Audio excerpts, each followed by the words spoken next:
Live from downtown Detroit, Local 4 News at 5 starts now.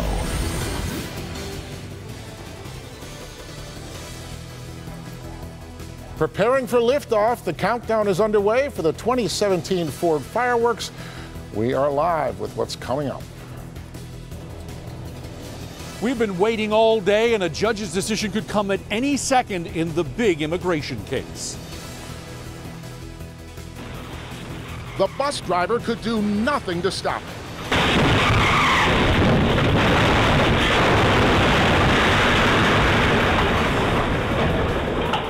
Brand new video shows the chaotic moments on board as a DDOT bus slams into a building.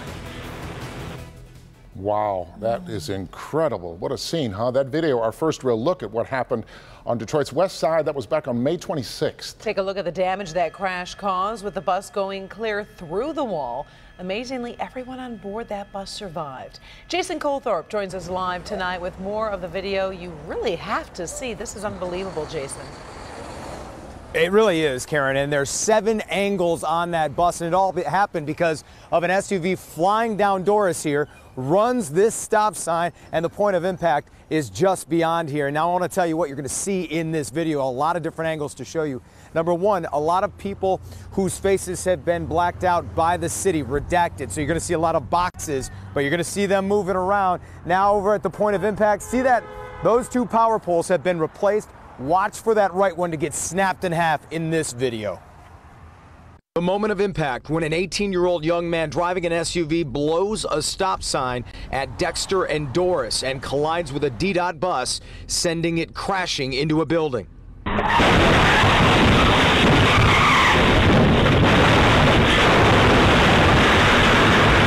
Watch it again from the bus driver's point of view as he gets violently thrown out of his seat.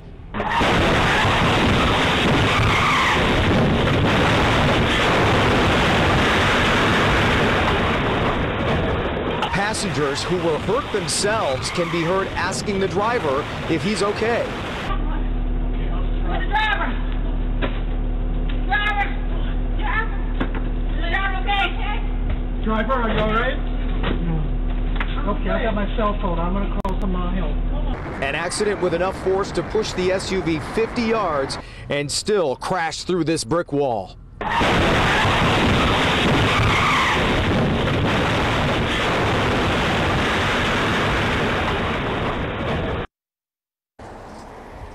I mean, the picture's amazing too, but the audio just very eerie. And that's what the wall looks like today, 1 month later, flanked by those power poles that have both been replaced. You know, as you pull out, you can see the tracks still in the grass there as where the bus kind of hit the wall. This crash sent 5 people to the hospital, 3 passengers with non-life-threatening injuries. Both of the drivers were critical. Detroit police did not have any current update on their conditions today. Reporting live, Jason Colthorpe, Local 4. Amazing. No one died in that. Really. Yeah. Thank you, Jason. Right now, we are awaiting a federal judge's decision that could halt the deportation of Iraqi immigrants arrested by ICE. The ACLU went back to court today with another emergency motion asking a judge to expand a stay, preventing deportation of about 100 Iraqis arrested this month in Metro Detroit. Rod Maloney was in court today. Rod, I guess this decision could come down any time, huh? Yeah, it could any second here, Steve. We're waiting for the judge, and he didn't give us an exact time, but the last time he did this, it was within 24 hours. But here's the thing. This case has been a bit of a moving target. The stay that started last Wednesday, the ruling came on Thursday, affected the Iraqi detainees and those who have those deportation orders from Michigan and Ohio. But since then, the ACLU has found out there are about 85 others in other places like Nashville and Texas, and they said they want them rolled into this as well, and that's what they went to the judge today asking for. Worried these men rounded up will face incalculable horrors if sent back to their home country. The ACLU is asking for more help. ACLU lead attorney Michael Steinberg reminds, people's lives are at stake. Tomorrow the government is planning to send individuals who are in grave danger of persecution, torture, or death back to Iraq. They know that, and they're in a rush to send them back. We're saying, what's the rush? The government transferred a lot of detainees with final deportation orders to differing immigration and customs facilities nationwide. The ACLU's Margot Schlanger says this bogs down the appeals process deliberately. There are other people in other districts whose access to the federal courts is being eroded and erased by these repeat transfers that's making it impossible for anybody to represent them and file cases in other courts. Government Attorney Jennifer Newby argued to Judge Mark Goldsmith that this court does not have the jurisdiction and temporary restraining order could not be granted in this case. It's her contention an expanded TRO is new and a different request. And in the end, there may not even be a valid class to protect under U.S. law. What's more, she said, ICE is not moving detainees every few days, and it's ICE's prerogative to move detainees for operational reasons. Now, the government is arguing that just because they move a detainee does not keep them from having an appeal made. But the ACLU is saying, no, that's not the case. Usually they need to have an attorney somewhere in that location sign the paperwork to make it happen. So the judge asking a lot of questions in this case, but he is still trying to figure out if, in fact, he has jurisdiction in the first place. Very dicey case. It'll be interesting to see when that ruling does come out. Reporting live downtown, Rod Maloney, Local 4. We're also following breaking news from Washington, where the Congressional Budget Office has just released its score of the new Republican health care bill. And according to the CBO, the new bill would result in 22 million more uninsured Americans over the next decade. Senators on both sides have already said they want the final bill to cover more people than originally planned. A vote on the bill could happen sometime this week.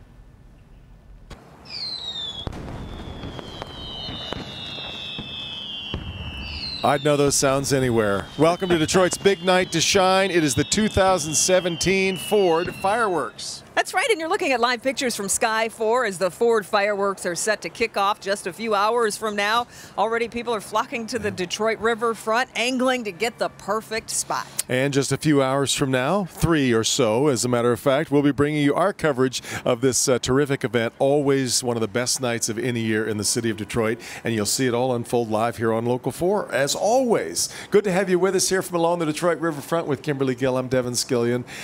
It's been a little odd with the weather today. We've kind of gone back and forth from sun and clouds, but a lot of wind. This is my initiation, I guess, for my first fireworks. I don't know what I expected, but I wasn't expecting it to be so windy up here. And with the wind, often where we sit from our position here, we get a little bit of fireworks shrapnel. Some of the ashes will pour down on us. We feel like we're right a part of it, that's for sure. But you're going to feel like you're a part of it as well, because we've got this thing covered from stem to stern tonight. Jamie Edmonds is out on Belle Isle. I couldn't believe the line to get onto Belle Isle today. It was almost a mile long on Jefferson as I was coming in earlier today, and that's one of the best spots to be, though. Yeah, so we're going to check in with Jamie in just a minute, and I think we're going to go to Ben, though, because Ben has the all-important forecast. You know, the wind we can kind of deal with. We just don't want it to rain, because that would really spoil the fireworks, Ben. You know what? I think we're going to be okay, Kim and Devin. It feels like a whole different holiday. It doesn't feel like we're approaching the 4th of July. It feels more like a pre-Memorial Day festivities. But I'll tell you, we've got some dark skies, and I think we're going to take care of everything before the fireworks get going. Let's take a quick check at 4 Live radar. There's one little cell, one little shower that's just rolled out of the airport. You can see it's now down to around Allen Park. So could be rolling through downtown here before too long. That is about it. We've seen some other activity on 4 Live radar, but most of this stuff is drying out. You can see the clouds in the distance starting to get a little bit dark. Temperatures well below average for this time of year, with mid to upper 60s generally. We're at 70 in Ann Arbor. Winds noticeable. They've been gusting, but as we get later into the evening, those are going to die down for a very pleasant evening ahead. Let's head down the street and check in with Jamie Edmonds, who is at Belle Isle. Jamie, I know the folks are already gathering down there. What's going on? Hey there, Ben. They've been gathering since about 7 this morning, and it's about the fireworks show, of course, but it's also about the whole day and the camp. This is the Dunnigan Scott camp. Check it out. They've got that tent really anchored because it's fine throughout this wind. They've got table with food. They've got 8 of the 13 grandchildren waving and excited to have us at their camp. And this is Grandma Vanessa. Grandma, you are grilling, and you told me you have a secret to grilling. Oh, yeah, mustard, little vinegar, and hickory smoked sauce. Help tenderize it. Okay, I just learned something. It's like Top Chef. She could teach me a thing or two. Now, the Dunnigan Scott camp is just one of the great camps we found out here on Belle Isle. A ton of people doing this thing right. The parade of cars began promptly at 2 p.m. The objective? Get the best parking spot on the island. I saw you whizzing in here at 2:01 p.m. You got one of the best spots. This is my favorite spot. I come here every year. Next step, set up. These coolers and chairs and grills won't unload themselves. It takes some planning to make sure you have it all and do it right. We had a good spot and we just sat there and waited. The chairs and little comforters and stuff just for the family to chill and relax and wait till the fireworks so they can enjoy the night and see we got a good view today. Or you can bring your home with you on wheels like these people did. Why is it nice? Well, we can go to our own bathroom, don't have to go to a porta potty. That's real nice. That's a main reason to come. It's all about family and food and comfort. It's going to be a while until those first fireworks blast off. I mean, I'm just happy that it's coming back and everything is positive light is being shined on Detroit for a change. So. Absolutely, this is the night that Detroit shines, but this is also night for family. I have my friends here. Coming up at 6 o'clock, we're going to talk about the family traditions that continue during the Detroit fireworks. Devin, Kimberly, back to you. Did you see how loaded down that grill was? Full of meat. There wasn't a half-inch of open space. That looks awesome. That is part of the great thrill of all this, though, the tradition that this is for so many Detroiters and so many families. And we've got a lot more than fireworks coming up tonight. The theme of the night is Detroit duets. We've got a couple of some very familiar singers that you're going to hear tonight, singing some great songs that I think you'll also recognize. I was here. We had sound check earlier this afternoon. There's Jill, Jack, and I think you're going to love it. It's going to be great coming up. It's going to be a big treat. And until then, we'll send it back to you, Steve and Karen in the studio for more of today's news. And we'll be back here and monitoring everything out here and watching all the people come. It's getting exciting. We got here first. We got dibs, but they'll be showing up shortly. Back to you guys. Yeah, you guys got great seats. No doubt about that. Thank you. Well, we do have some other news we're following on this very busy Monday. A real-life murder mystery unfolding in Van Buren Township. New tonight, a grieving father left wondering who would kill his daughter, as police say they've got a long way to go in this case. Hank. We're asking the governor the tough questions about Flint. The people of Flint look at this and say employees of the state are being charged with manslaughter, and they're still on the payroll. You'll see how this all plays out. The governor responding to those questions new tonight. All right, Hank, but first, President Trump claims victory when it comes to the travel ban. Parts of it are going into effect, but it's far from a done deal. We are separating fact from fiction for you, coming up next. New at 6. This is one of those Detroit stories that should never have happened, that then spills over into tragedy and grief and is topped off with criminal charges. Where this is all headed. Residents living in a Belleville neighborhood have been complaining for years about an eyesore. We'll tell you what it is, who's responsible, and what county officials are saying about it. A partial victory tonight for President Trump. The Supreme Court will allow the Trump administration to enforce, in part, its ban on travelers from 6 mostly Muslim countries. That decision overturns a lower court ruling that blocked the ban. Jennifer Johnson in Washington tonight. The White House is calling it a win after the Supreme Court cleared the way for the Trump administration to mostly enforce its 90-day travel ban from 6 predominantly Muslim countries. In a statement, the president said, "Today's ruling allows me to use an important tool for protecting our nation's homeland." Sean Spicer spoke at the White House briefing where cameras have been banned. His number one responsibility as commander-in-chief is to keep the American people safe, and that's exactly what this executive order does. But the court did leave one category of foreigners protected, those with a credible claim of a bona fide relationship with a person or entity in the United States, meaning those with family here, taking a job, or coming to study or teach at a university. So I think we are going to see a little bit of confusion going forward about where that bona fide connection to the United States actually lies. But, you know, it was a way for the court to kind of give a little bit to both sides. The court will hear the full case in October as the administration appeals lower court rulings that block the ban. Lawmakers and resettlement advocates say this hurts Syrian refugees. These are people fleeing from terror. We have one of the worst humanitarian crises since World War II. The Trump administration says the ban affects 6 terror-prone countries and is not a ban on Muslims, as critics have charged. President Trump said last week the travel ban will go into effect 72 hours after being cleared by the High Court. In Washington, Jennifer Johnson, Local 4. And kind of a related topic, rumors had also been swirling that Supreme Court Justice Anthony Kennedy might announce his retirement from the bench. He's 80 years old. He did not make any announcement over the weekend at a reunion of his law clerks, nor did he say anything about retirement today. Well, time now to talk about that all-important forecast. And typically when we toss to Ben at this time of day and year, he's a little sweaty, right? Yeah, not today. It looks a little chilly out there, in fact, Ben. I thought about wearing a jacket down here, guys, but it is comfortable right now. If you're coming down later tonight, you may want to bring one with you because temperatures are going to be falling into the low 60s, but right now it is very comfortable. Upper 60s, low 70s out there right now for current temperatures. We're officially 70 at City Airport just down the street. Mount Clemens at 71, but Sandusky, one of the cool spots, at 59 degrees right now. Well, we've been watching some showers across parts of the area, more hanging out to the north of Detroit than anywhere else. You can see there's just a few spritzes left on this side of the state. Those are going to be drying up soon, and it will be dry for the nighttime hours and probably repeat this pattern again tomorrow, where we start out with partly cloudy skies and then start ushering in at least a slight chance of a light shower in the second half of the day. Forecast map shows that we'll be dry tonight, and then as we go into tomorrow morning, it'll be a dry commute, I think really for both of them, but especially in the morning. The chances of that shower in the second half of the day are pretty slim. And then once we get into the remainder of the forecast, temperatures start looking a little bit more like late June, but not tonight. Overnight lows dropping down to 51. We'll see a lot of 40-degree lows in parts of the area with partly cloudy skies, westerly winds at 5 to 10. Little bit of an improvement, but not much tomorrow. Still well below average at 73, but the 80s do show up as we get into Thursday.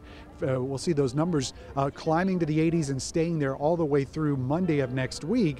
But it's also going to be bringing some thunderstorm chances back with us as we close the week on Thursday and Friday. None of that stuff here. We are dry and open to stay that way. And with Pamela Alexander with the Ford Fund, you guys got all kinds of stuff going on tonight. Of course, it's the Ford fireworks. And you're right, it is great down here, which is wonderful because from Belle Isle all the way to West Riverfront Park, we're paying for the first 250 cars. The state passes to get on Belle Isle, and that's good all year. We've got the rooftop party here. We are hosting active and retired members of the military at the Port Authority for our Ford Focus on Freedom. And of course, don't miss that flyover at 7:30. That's right. We have the vintage planes from World War II flying over. And then over at West Riverfront Park, we've got about 2,000 or so students that we've rewarded with a special night at the fireworks from local schools. Young and old. Yeah, and if you're coming to Hart Plaza, which is where I watched the fireworks as a child, we've got a pop-up party going there at 6:30. So Ford is all in for our community. It's great. And if you're coming down here, you have got a Snapchat filter. So make sure, hashtag Ford Fireworks, but also we should take a snap Let's because we do have it. a Ford Fireworks Snapchat So filter. we rehearsed this. I'm not real good at snaps, so Okay, let's you do ready? it. Okay. 1, 2, 3, go. All right. We got Hashtag it. Ford Fireworks. Get your Snapchat filter out there. All right, Pamela, thank you very much. It's going to be a great evening. Come on down and see us. It doesn't feel like last year. It's a lot cooler, but it is still fantastic down here weather-wise. Guys, back to you. And no rain, yeah. and that's the most important. All That's right. the truth. Thank you, Ben, and we'll check out your snap. Yep. Well, there are a million different remedies, but most of them don't really work. Ahead in Good Health will reveal the best ways to stop a mosquito bite from itching. The answer could surprise you. But first, help is on the way. Good news for parts of Michigan inundated by floods. That's next. I said, "Why are you calling me?" "Well, there's been an accident." "Is my son dead?" "Ma'am, can anyone be there?" I said, "Is my son dead?" Her son was killed by a driver who was texting. See what she's doing to keep other families from suffering like she has. Tomorrow, starting at 5. Governor Rick Snyder has personally viewed the damage caused by flooding in mid-Michigan. Parts of Midland and Isabella County were hit hard by storms and heavy rains late last week. The governor was flown over the damaged areas this morning. Later, he provided an update on recovery efforts, and he said the state is using aircraft to document the damage. We've had a lot of air assets up from the very beginning to do recordings so we can have a real record of how far the water actually went and look to where we need to do follow-up that you might not otherwise notice. The governor says the state is working with FEMA to discuss the possibility of federal disaster aid to flood victims in Michigan. Now to a Local 4 update, and it is a very good one. Lieutenant Jeff Neville has been released from the hospital. Lieutenant Neville was stabbed in the neck during a terrorist attack at Bishop International Airport in Flint last Wednesday morning. Doctors say he'll continue recovering at home for the next 6 to 8 weeks before returning to normal activities. New at 5:30. The governor's been defending some state employees charged with manslaughter. As you can imagine, it has those in Flint angry. Why defend those employees, though, that are within your inner circle? Now we're asking the governor why he's supporting these state employees. Free dental care, exams, cleanings, extractions, whatever you need, Ryan's being taken care of, as well as Stephen. It's free throughout here in the city of Detroit. We'll tell you how long it's going to run and where you need to go. Community members are heartbroken after a loved Belleville woman who worked at Fraser's Pub here was found murdered in her home. What her family members are saying about her and where police stand in the investigation. Next Wheel. Live from downtown Detroit, Local 4 News at 5:30 starts now. A murder mystery unfolding tonight in a quiet neighborhood in Van Buren Township. A woman found dead in her home and police not saying much about who may have done it. Investigators say this is just not the sort of crime that gets solved overnight. Meantime, a family is left heartbroken and a tight-knit community is in shock. 27-year-old Egypt Covington was found dead inside her Van Buren Township home Friday night. Let's get out to Coco McAvoy. She joins us now from Fraser's Pub where she bartended. Coco, are there any leads in her case? Karen and Steve, right now there are no leads in this investigation, but as you mentioned, we did speak with Egypt Covington's family. They say she was the kind of person who everyone just loved. They say she was outgoing, a fantastic singer, so it has so many people wondering why and who would do this to Egypt Covington. Egypt Covington knew how to light up a room with her voice and personality. She spread light and love and caring. So her father and stepmother, Chuck and Kristen Covington, instantly felt disbelief, shock, hysteria. After finding out Egypt was murdered in her Belleville home on Hull Road Friday night. She was found dead by her friend. That she was goodliness and godliness everywhere she went. She shouldn't have been taken from us. Police aren't saying how she was killed, but believe it was someone she knew, which makes it even harder for her family. She didn't look at the outside of a person. She didn't care how much money you had. She cared about what was inside. So they're hoping someone comes forward with information. It won't cure her being gone, but she would want the person caught. Because that person took away a woman who was radiant and loved by so many. She's gone for people that haven't even met her yet. She's gone for them, and she was just starting. It's just unbelievably sad, and Egypt's brother didn't want to speak on camera, but he did want everyone to know that she was beyond talented, more than just singing. She could also play guitar, and she just had that personality where everyone wanted to be around her. So anyone with information about this is asked to call Crime Stoppers at 1-800-SPEAK-UP. Reporting live this evening, I'm Coco McAvoy, Local 4.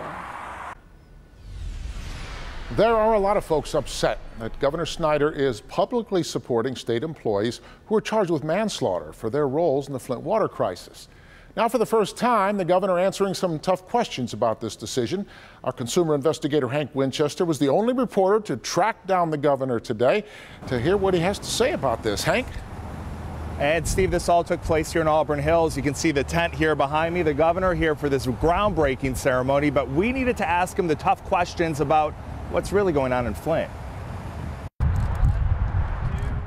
The governor in Auburn Hills today for this groundbreaking ceremony, raising a glass of champagne. 30 miles up the road in Flint, the water's still unsafe to drink. And recently, some of the governor's insiders charged with manslaughter and obstruction of justice. Yet, they remain on the job, still collecting paychecks. Why defend those employees, though, that are within your inner circle and say they should stay on the payroll and they shouldn't be suspended, but other employees were?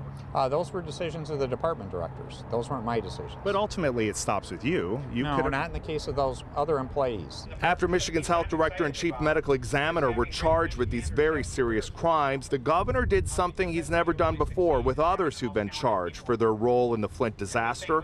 He publicly praised them and their work. Nick Lyon has been a strong leader at the Department of Health and Human Services for the last several years and remains completely committed to Flint's recovery. Do you understand the message that sends to the people of Flint? The people of Flint look at this and say employees of the state are being charged with manslaughter, and they're still on the payroll. They're still in these positions that the Attorney General of this state says caused death in that community. The Attorney General said that. Let's see what the courts say. And today, for the first time since those serious charges were announced, the governor again still supporting those that the Attorney General says caused great harm to the people of Flint. When you testified before Congress, you said the health department should have done more and DHHS should have done more to notify people, and clearly they didn't. Well, again, that's the context of there are always improvements we could have made through this entire process. That's a different context than criminal charges. So you don't feel like they should be charged at all in this case? Again, I'm not making those decisions. The governor also today not responding to questions about whether he believes he should be charged. He says he fully will cooperate with the investigation, but as we heard the Attorney General say just a few weeks ago, he does not believe the governor and his team are providing him the information he needs to move this investigation forward. We're live here tonight in Auburn Hills. Hank Winchester, back to you. All right, thank you, Hank. He did ask the tough questions. He did. Some interesting responses as well. A very cool RV is rolling through Detroit's west side this week. The Titans for Teeth Mobile Clinic offers free dental care to kids. It's sitting outside a West Side church just waiting for patients. And as Nick Monticelli reports tonight, kids love it, parents love it, and all you have to do is show up.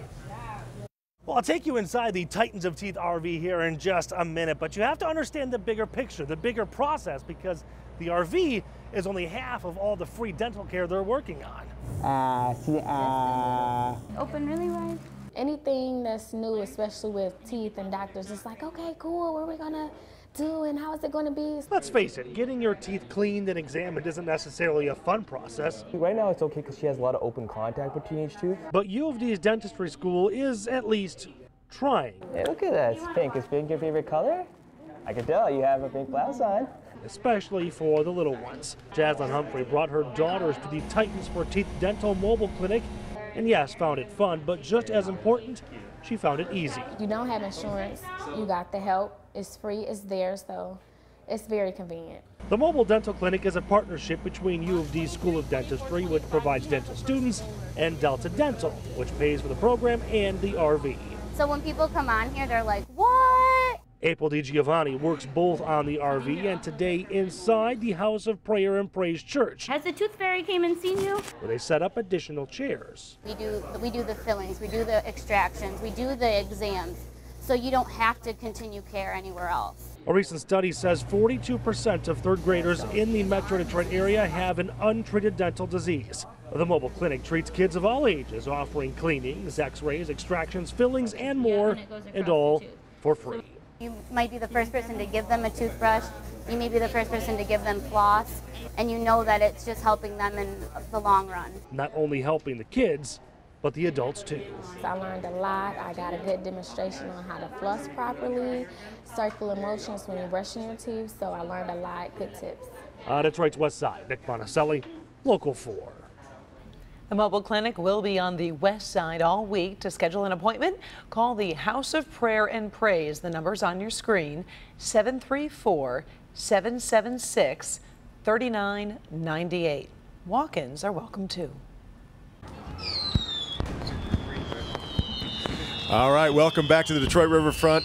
Kim and I getting ready now as we get closer to the magical fireworks show coming up, but what a treat. My vocabulary fails me to describe the legendary guy that we're joined by now, Detroit native, music impresario of so many different stripes, Don Was. Don, it is great to have you back in Detroit. Oh, I'm thrilled to be here. Thank you. Thank you so much. You stay obviously very much as busy as you are, whether you're producing for the Rolling Stones or a million different other projects that you've got at any one time.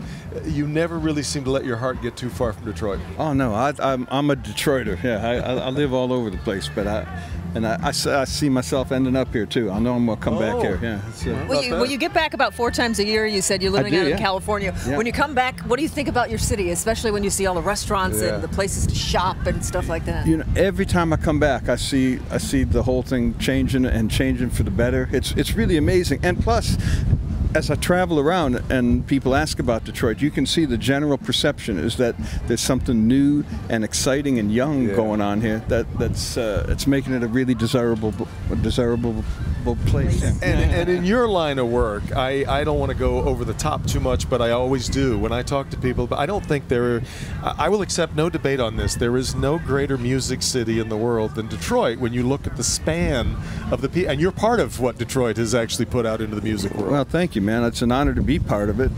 It's the greatest musical legacy of any city in the world. I really believe that. Yeah. You know, I'm the president of a company called Blue Note Records, and if you go through our jazz roster, it's a 75-year-old jazz roster, the number of musicians that come from Detroit, it's like 50% of the roster. It's really from Joe Henderson and Ron Carter and Yusuf Lateef and Kenny Burrell.